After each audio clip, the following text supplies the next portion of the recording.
মানে বিজেপিৰ মাথাত এতিয়া এটা দুষ্ট বুদ্ধি খেলাইছে। বিহাৰ নিৰ্বাচনৰ পাছত আমি লক্ষ্য কৰিছোঁ, মানে বিহাৰত যি ধৰণে SIRৰ নামত একাংশ ভ্ৰাম্যমান ভোটাৰ সৃষ্টি কৰি তেওঁলোকে গাদী দখল কৰিলে।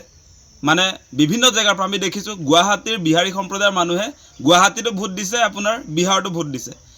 আৰু তেওঁলোকে প্ৰতিটো সমষ্টিত প্ৰায় 10,000 মানকে তেওঁলোকে মোবাইল ভোটাৰ সৃষ্টি কৰিছে, ভ্ৰাম্যমান ভোটাৰ। এতিয়া বিহাৰত বিধানসভা নিৰ্বাচনত তেওঁলোকে ভোট দিলে আৰু এতিয়া বিহাৰৰ পৰা আহি অসমত গুৱাহাটীত বা বিভিন্ন আমাৰ বিধানসভা সমষ্টিবিলাকত সেই মোবাইল ভোটাৰবিলাকে আজি ভোট দিব। তাৰ পাছত আমাৰ অসমীয়া ৰাইজৰ যিবিলাক পচন্দৰ প্ৰাৰ্থী থাকিব তেওঁলোকক আমি অসমীয়া খিলঞ্জীয়া মানুহে ভোট দিলে আমি জিকাব নোৱাৰোঁ।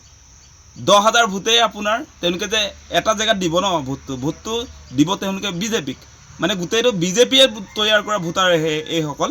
আৰু গুৱাহাটীৰ ক্ষেত্ৰত আপোনালোকে নিশ্চয় দেখা পাইছে, এতিয়া ভাড়াঘৰৰ মালিকে গম নাপায়।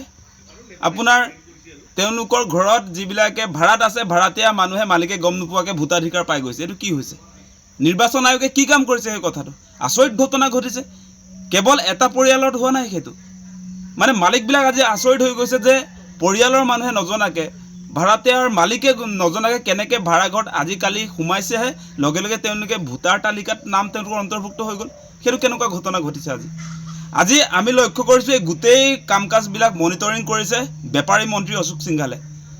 অশোক সিংঘাল যিগৰাকী আচলতে বৰ্তমান তেওঁ স্বাস্থ্যমন্ত্ৰীৰ দায়িত্বত আছে, তেওঁ স্বাস্থ্য খণ্ডৰ কোনো ধৰণৰ কাম কাজ এতিয়া চোৱা চিতা নকৰে। তেওঁৰ কামটো হ'ল এতিয়া এই মোবাইল ভোটাৰবিলাকক মানে কেনেকৈ সমষ্টিবিলাকত ভৰাব পাৰি তেওঁলোকৰ নাম, সেই কামত তেওঁ ইতিমধ্যে তেওঁ কৰ্মনিয়োগ কৰিছে, আমি লক্ষ্য কৰি আছোঁ। মানে অশোক সিংঘাল ডাঙৰীয়া, আপুনি হাৰিয়ানাৰ মানুহ দেই। অসমৰ ভৱিষ্যত নিয়ন্ত্ৰণ কৰিবৰ কাৰণে অসমৰ ভৱিষ্যতটো আপোনাক আমি কোনো কাৰণতে এৰি দিব নোৱাৰোঁ, সেই কথাটো অতি স্পষ্ট। এতিয়া আমি লক্ষ্য কৰিছোঁ আপোনালোকে মানে আমাৰ যিবিলাক অসমৰ বাসিন্দা, অসমৰ ভোটাৰ, সেইসকলৰ নাম কৰ্তন কৰি এতিয়া যিবিলাক বিহাৰ উত্তৰ প্ৰদেশৰ পৰা দুদিন আগত আহিব তেওঁলোকৰ নাম আপোনালোকে ভোটাৰ তালিকাত অন্তৰ্ভুক্ত কৰি নিৰ্বাচনত জয়ী হোৱাৰ যি সপোন দেখিছে সেইটো কেতিয়াও অসমবাসী ৰাইজে ফুলফিল হ'বলৈ নিদিয়ে। আমি সকলোৱে এটা কথা এতিয়া চাই আছোঁ, টাউনবিলাকত সেই কথা বতৰাবিলাক হৈছে, য'ত আপোনাৰ অসমৰ প্ৰায়বিলাক আমি টাউনবিলাক দেখিছোঁ, সেই টাউনবিলাকত সাংঘাতিক ধৰণে এই বিহাৰী যিবিলাক উত্তৰ ভাৰতীয় মানুহ, বিহাৰীয়ে হওক আপোনাৰ মাৰোৱাৰী হওক, যিবিলাকে ব্যৱসায় বাণিজ্যৰ কামত অসমত আছেহি, তেওঁলোক আকৌ উত্তৰ প্ৰদেশ বা বিহাৰৰো ভোটাধিকাৰ আছে তেওঁলোকৰ। আৰু সেই মানুহবিলাকে আজি অসমত আহি যি ধৰণে ভোটাৰ তালিকাত নাম ভৰাই পেলাই আপোনাৰ আমি পচন্দ কৰা যিবিলাক প্ৰাৰ্থী তেওঁলোকক হৰুৱাবৰ কাৰণে যিটো পৰিকল্পনা কৰিছে, এনেকৈ গণতন্ত্ৰ জীয়াই থাকিব নেকি? সেই কথাটো আপোনালোকে কওক, যে গণতান্ত্ৰিক ব্যৱস্থা এটা এনেকৈ জীয়াই থাকিব নেকি যে আমি পচন্দ কৰা মানুহজনক আমি জিকাব নোৱাৰিম? আজি আপোনাৰ অসমৰ মানুহে যাক ভাল পায় সেই জনপ্ৰতিনিধিজনক তেওঁ আচলতে নিৰ্বাচন কৰিব নোৱাৰা এটা পৰিৱেশ আহিছে। এতিয়া বেলেগে নিৰ্বাচন কৰিব মানে আমি জিকাব নোৱাৰোঁ। আমি ভোট দিলেও সেই 10,000 যে প্লাছ হৈ গ'ল এটা পক্ষক, গতিকে তেওঁলোকে আমাৰ অধিকাৰ খৰ্ব কৰিছেনে নাই? সেইটো গণতন্ত্ৰৰ প্ৰতি ভাবুকি হয়নে নহয়? গতিকে SRৰ নামত যি ধৰণৰ এটা পৰিৱেশ বৰ্তমান সময়ত বিজেপিয়ে কৰিছে সেইটো কোনো কাৰণতে আমি মানি নলওঁ, সেই কথাটো আমি স্পষ্ট কৰি দিছোঁ। আৰু আপোনালোকে নিশ্চয় দেখা পাইছে এতিয়া অচিনাকি মানুহ বুলি একাংশক যে দেখুৱাই আছে, সেই অচিনাকি বুলি আমাৰ অসমৰ মানুহৰ মন মগজু, আমাৰ চকু তেওঁলোকে বেলেগ ফালে ঢাল খুৱাই এতিয়া ভিতৰি বেলেগ অংক কৰি আছে, ভিতৰি তেওঁলোকৰ বেলেগ অংক চলি আছে। অচিনাকি মোগল বুলি বেলেগ প্ৰচাৰ এটা কৰি আনফালেদি আপোনালোকে দেখিছে যে তেওঁলোকৰ যিবিলাক ভোট বেংক, সেই উত্তৰ প্ৰদেশ বিহাৰ যিবিলাক আচলতে এতিয়া আহিছে সেইবিলাকক লৈ তেওঁলোক পূৰা কামত ব্যস্ত হৈ গৈছে। ইতিমধ্যে আপোনালোকে দেখিছে বিধায়ক অখিল গগৈয়ে যিটো অভিযোগ উত্থাপন কৰিছে সেই বিষয়টোক তেওঁলোকে উত্তৰটো দিব পৰা নাই টু দ্য পইণ্ট।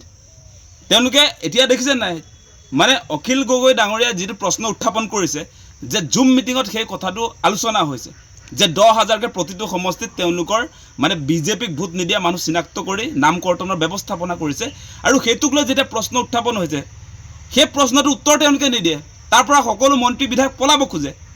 গতিকে সেই কথাটোৱে প্ৰমাণ কৰিছে যে বিজেপিৰ এজেণ্ডাটো ধৰা পৰিছে, সেইকাৰণে তেওঁলোকে তাৰ টু দ্য পইণ্ট এনচাৰ দিব পৰা নাই। গতিকে আমি অসমবাসীৰ ৰাইজক আহ্বান জনাম যে বিজেপিৰ যিটো চক্ৰান্ত চলিছে তাক উফৰাব লাগিব, কিন্তু ভৱিষ্যতৰ স্বাৰ্থত অসম বচাবৰ কাৰণে আমি বিজেপিৰ যিটো ষড়যন্ত্ৰ তেওঁলোকে দীৰ্ঘদিন শাসনত থাকিবৰ কাৰণে গণতান্ত্ৰিক পৰিৱেশ ভৰিৰে মোহাৰি যি ধৰণৰ চেষ্টা চলাইছে সেইটো আমি বাধা দিম আৰু কোনো কাৰণতে অসমত সেই বিহাৰৰ পৰিৱেশ আমি আনিবলৈ নিদিওঁ, সেই কথাটো আমি স্পষ্ট কৰি দিছোঁ। অলপ দিনৰ আগত এই বেপাৰী মন্ত্ৰীজনকে আচলতে গোটেই কামবিলাক কৰিবলৈ ডিলিমিটেশ্যন কৰিছিলে। ডিলিমিটেশ্যন কৰি তেওঁলোকে এটা প্ৰচাৰ কৰিলে, মুখ্যমন্ত্ৰীয়ে নিজে এটা প্ৰচাৰ কৰিলে, আপোনালোকে নিশ্চয় দেখা পাইছিলে যে 100 বছৰৰ কাৰণে গোটেই অসমখন নিৰাপত্তা কৰিলোঁ বুলি কৈছিলে ডিলিমিটেশ্যনৰ পাছত, আৰু সমষ্টিবিলাক তেওঁলোকে চেডেলি ভেদেলি কৰি পেলালে। আৰু নিৰাপত্তা কৰিলোঁ বুলি কোৱা আজি আপোনাৰ এবছৰ পাৰ হোৱা নাই, তাৰ পাছত তেওঁ কৈছে এতিয়া বোলে ভাবুকি আছে। তেওঁতো কৈয়ে দিছে যে হাতীগাঁও ৰৈ আছে বোলে একাংশ। ডিলিমিটেশ্যন কৰাৰ পাছততো অসমক বচাইছোঁ বুলি কৈছিলে, 100 বছৰ হিমন্ত বিশ্ব শৰ্মাই অসমক বচালে বুলি ক'লে, নিৰাপত্তা দিলে বুলি ক'লে। তাৰ পাছত আকৌ তেওঁ মানুহক ভয় খুৱাইছে যে হাতীগাঁৱত ৰৈ আছে। হাতীগাঁৱত ৰৈ আছে যদি তুমি কি কৰি আছা? তোমাৰ পুলিচ প্ৰশাসনে কি কৰি আছে? কোন ৰৈ আছে হাতীগাঁৱত? সেইটো কিয় তুমি ধৰি আনিব পৰা নাই? যদি অসম বিৰোধী মানুহ শক্তি যদি তাত আছে, সেই মানুহক কৰায়ত্ব কৰি জেলত নভৰাই কিয় তুমি মানুহক কৈ আছা সেই হাতীগাঁৱত ৰৈ আছে বুলি কৈ এতিয়া মানে অসমৰ মানুহৰ ভোট আকৌ ল'ব খুজিছা? তাৰ পাছত এতিয়া তুমি পুনৰ মানুহক বিভ্ৰান্ত কৰি পেলাই এতিয়া অচিনাকি প্ৰসংগ আনি পুনৰ কোনবিলাক মানুহ তেওঁলোকে এতিয়া ভোটাধিকাৰ দিব খুজিছে? যিবিলাক নতুনকৈ আহিছে, যোৱা কালি পৰহি আপোনাৰ বিহাৰ নিৰ্বাচনত যিবিলাকে ভোট দিলে সেইসকলক ইয়াত আনি পুনৰ তেওঁলোকক আকৌ ভোটাধিকাৰ প্ৰদান কৰি আপোনাৰ নিৰ্বাচনত জয়ী হ'ব খুজিছে।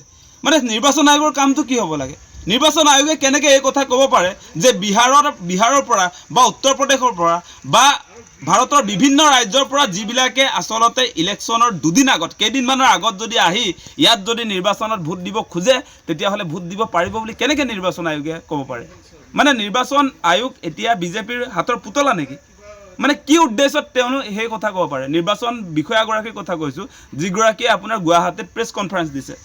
তেওঁ আপোনাৰ প্ৰেছ কনফাৰেঞ্চ দি যিটো কথা ক'লে আপোনালোকে শুনি আচৰিত হ'ব। এইটো গণতন্ত্ৰৰ একেবাৰে ভাবুকিস্বৰূপ কথা কৈছে। গতিকে নিৰ্বাচন আয়োগে কোনো কাৰণতে এই মানে বিজেপিৰ পুতলা নিচিনাকৈ ভূমিকা পালন কৰা উচিত নহয়। তেওঁলোক এটা ইণ্ডিপেণ্ডেণ্ট বডি হিচাপে নিজৰ ক্ষমতা কেনেকৈ প্ৰয়োগ কৰিব লাগে সেইটো তেওঁলোকে বিধিগতভাৱে কৰিব লাগে। এনেকৈ বিজেপিৰ ডিক্টেশ্যনত নিৰ্বাচন আয়োগ এনেকৈ ব্যৱহাৰ হোৱাটো কোনো কাৰণতে গণতন্ত্ৰৰ প্ৰতি শুভ লক্ষণ নহয়, সেইটো ভাবুকি। গতিকে কোনো কাৰণতে এনেকৈ অবৈধ যিবিলাক ভোটাৰ তেওঁলোকে এতিয়া ভোটাৰ তালিকাত সন্নিৱিষ্ট কৰিব খুজিছে সেইটো আমি কোনো কাৰণতে গ্ৰহণ কৰিব নোৱাৰোঁ, আৰু অসমত সেই প্ৰেক্টিছ কৰিবলৈ নাহিব। বিহাৰততো কৰিলেই আপোনালোকে, বিহাৰত কৰিলেই সেই বিহাৰৰ পৰিৱেশ অসমত আমদানি কৰিব যে খুজিছে সেইটো ইয়াত নচলিব, সেই কথা আমি স্পষ্ট কৰি দিছোঁ। এতিয়া আমি লক্ষ্য ৰাখিম, আমি চোকা নজৰ ৰাখিম যে কেনেকৈ আচলতে ইয়াত 2-3 দিন আগত আহি এই বিহাৰী সম্প্ৰদায়ৰ মানুহবিলাক যিবিলাক আচলতে ইয়াত বিভিন্ন জীৱিকাৰ কাৰণে ইয়াত কৰ্মসংস্থাপনৰ কাৰণে যিবিলাকে আহিছে, আৰু তেওঁলোকে ইতিমধ্যে মই কৈছোঁ যে তেওঁলোকে উত্তৰ প্ৰদেশ বিহাৰত ভোট দি আহিছে।